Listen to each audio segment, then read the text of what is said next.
One, two, three. Hello and welcome back to the Jumpsuit Podcast. Hope you're all having a good day. Some other things to talk about this week.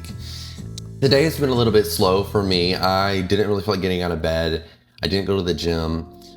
And I did end up getting my teeth fully glued in now, like the partials that I had.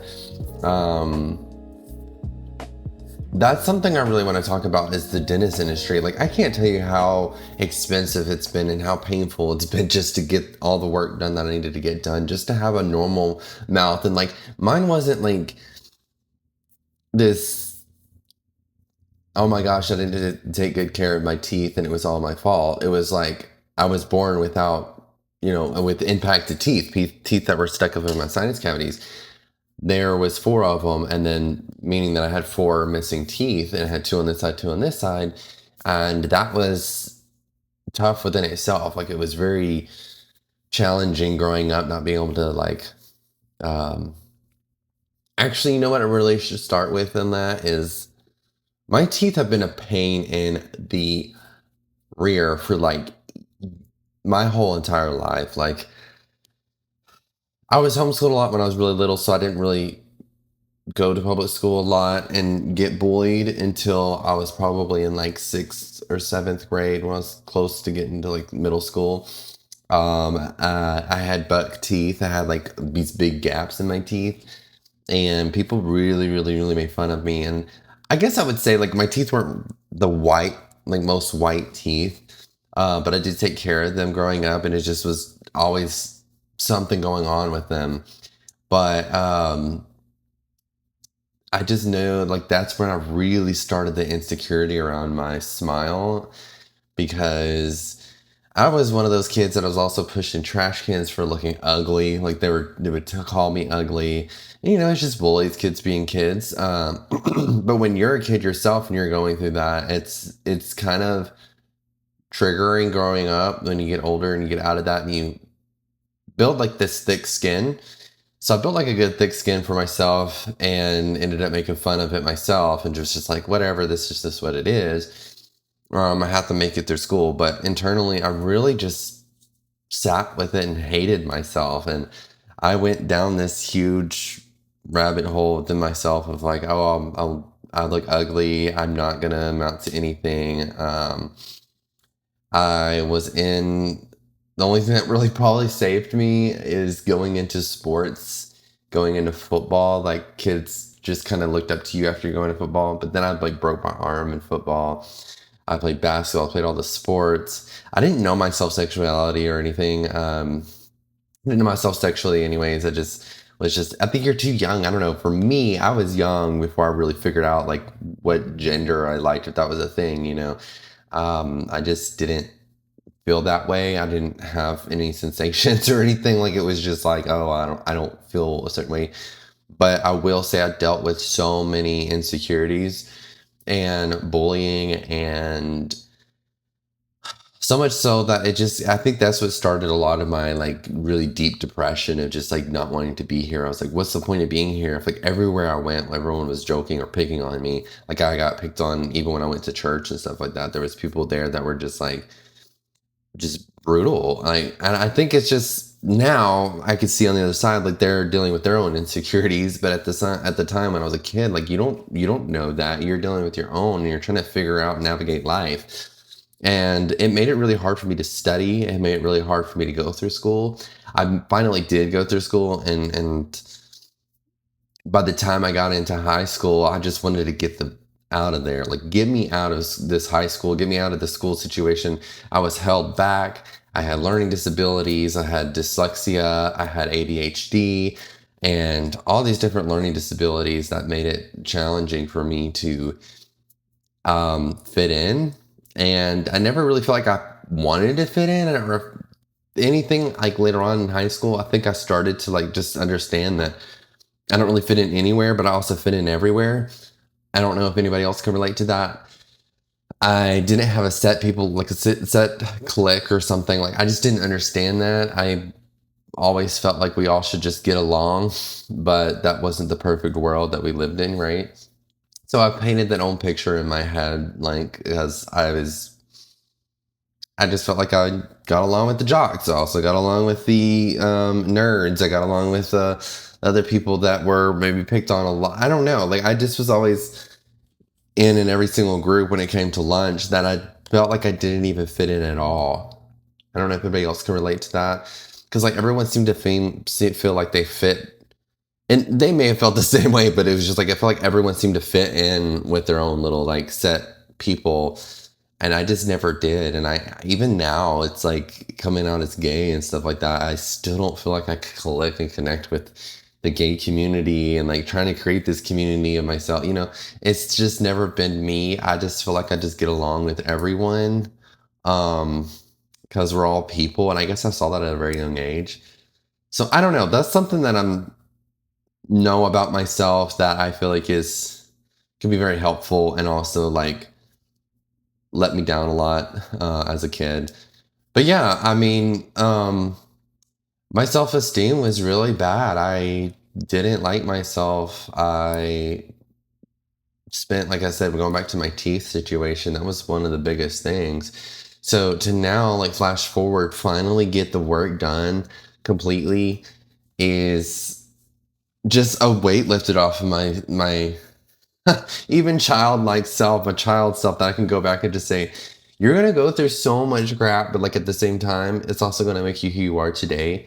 And you can sit back and say, thank you for making fun of me. Thank you for challenging me to see the best in every situation, even though when someone's being brutally rude or disrespectful, you can stand up for yourself and make light of the situation. And if I could do it then, I could even do it more so now, better than I was ever able to. So, yeah, I just want to tell my younger self, thank you for the hard times that you went through.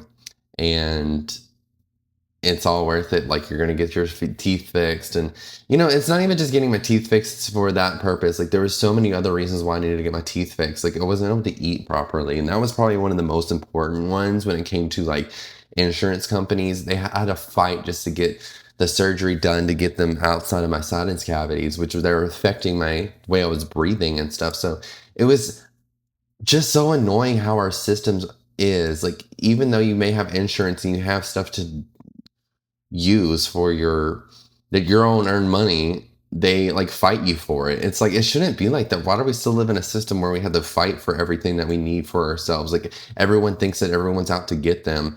Like, so these insurance companies put all of these laws and rules into their system in it, and it just makes it almost impossible to do that. And it's like they're trying to protect themselves, because some people may lie about their situation, but it's like, can we just get over that and just like listen to people's real life stories and understand like really what this is coming from? Not everyone, I wasn't out there to get the insurance companies. I put money into the insurance company. I should be able to use this money, and that's why I had to fight it. And it's like, I need this stuff to be done. It's not cosmetic. It's, I need to chew my food properly, and it's like, it's so hard, and breathe properly because of the way they were positioned in my mouth. And it was just like, they ended up still charging some weird amount that wasn't correct, and then had to fight to get it all corrected after the fact that it was already paid and stuff like that through insurance, and ended up paying out of pocket more than I had to. So it's just very tedious what we go through and what we set up for ourselves. And it's just, I don't think it's fair. And it's something that I think needs to be addressed. I don't know how other people feel about with their situations with their teeth, but I'd be curious to hear what other people experience and have a story with their teeth. I have a lot more I can probably share on that in another episode. But leave a comment below. Let me know what you feel like on how our system is set up with dental work. Also, too, dental hygienists, and I feel like certain dentists can be very cutthroat as well and trying to get your money. I've had bad experiences with dentists who have told me my teeth were cracked at a certain spot, and then come to find out, it's like, I just got this work done on the tooth, and then I went back to my previous dentist, and they were like, no, absolutely not. I did that tooth. Your tooth is perfectly fine. And it was just like, what they do to get a quick buck is like insane to me.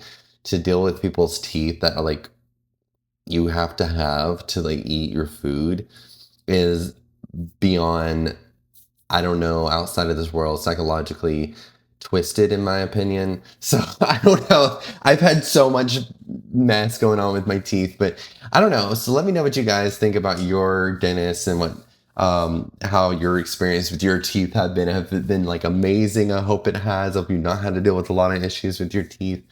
But if you had, you would understand. You understand the struggle and the pain that I've gone through. So yeah, let me know in the comments below. Send me a voice memo of like what it is that you've experienced with the dentist, and what's your most craziest dental situation, I guess. I don't know.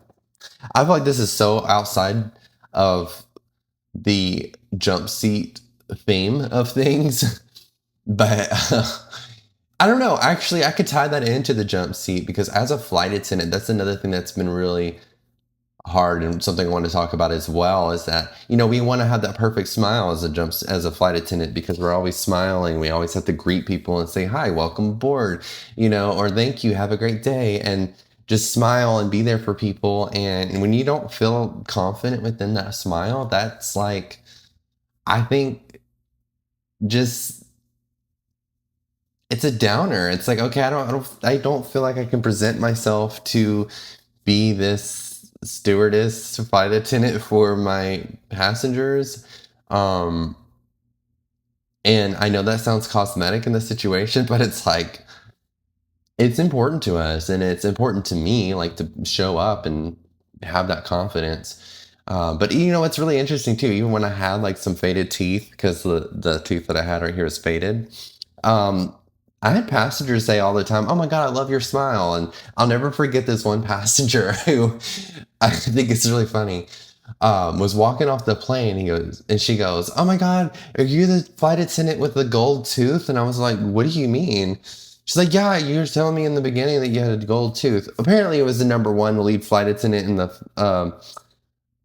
the flight that had worked the trip that had like a gold tooth, and I thought it was me. Like I was so embarrassed. I was like, "Oh my God, it's that faded tooth!" Like, oh my gosh, you know, so self conscious, like I always have been, and come to find out that I ended up talking to the number one. I was like, okay, so some lady just told me, I love your smile. Yeah, I love your golden tooth. And I was like, what are you talking about? And then he ended up telling me, like, yeah, he had a gold tooth. I was like, oh, okay, so that's what they're talking about. I don't know why I thought that was funny. It's not funny. Um, but it's funny how much it went into my insecurity. Like I was just like, oh my God, like, so.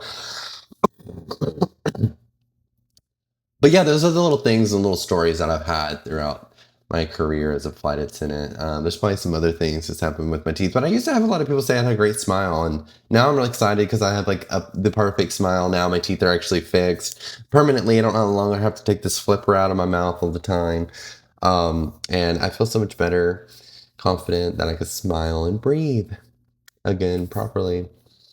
And yeah, no, I just going through all my insecurities today, apparently. I feel like insecure because I'm gonna go hang out with some friends today, and I always feel the most insecure when I'm about to go hang out with some friends. I don't know why, and it's something I would do to get in my head and end up calling them and saying like, you know what, I don't really feel like going today. I have X, Y, and Z, and come up with some excuse. So lame. I don't do that anymore. However, I still find myself kind of like just start nitpicking at my insecurities whenever I feel about to go out.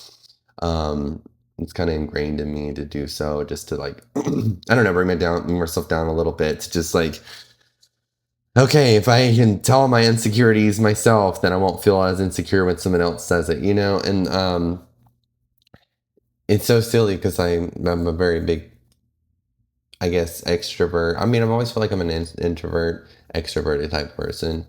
I have a social battery that lasts certain time, but once it's dead, it's dead. It's like I can't.